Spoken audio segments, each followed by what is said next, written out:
Hey everyone, welcome back. In this video, I'll show you how to use Shopify for your online business, even if you've never sold anything online before, using the latest tools and features in 2026.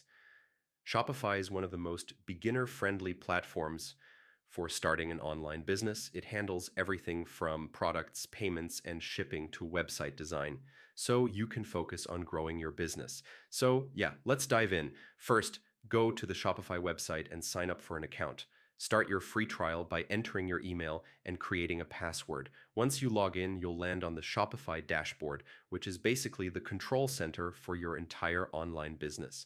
Next, add your products. Click on the product section and upload high-quality images. Write clear and persuasive product titles and descriptions.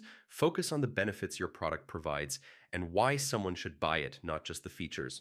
After that, set your pricing and inventory options. You can track stock for physical products or skip inventory if you sell digital goods. Yeah, this makes managing your business much easier. Now, design your store. Go to the themes section and choose a clean, mobile-friendly theme. Add your logo, homepage banner, and highlight your featured products. Keeping the design simple and user-friendly is the key to higher sales. Next, set up payments. Enable Shopify payments or link PayPal and other payment options. This allows your customers to pay securely using credit cards or other methods. Then configure shipping. Add your shipping zones, rates, and delivery times. Clear shipping information reduces confusion and increases trust with your customers. Don't forget about marketing. Use Shopify's built-in tools or apps to create discounts, email campaigns, or connect your store to social media platforms.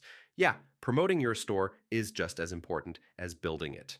Before going live, preview your store and check all pages, product listings, and checkout steps. Make sure everything works smoothly from browsing to payment processing. Once you're satisfied, remove the password and launch your store. Congratulations, you now have a fully functional online business using Shopify. So yeah, that's how to use Shopify for online business step by step in 2026. If this guide helped you, like the video, subscribe to the channel for more Shopify and e-commerce tutorials, and I'll see you in the next one.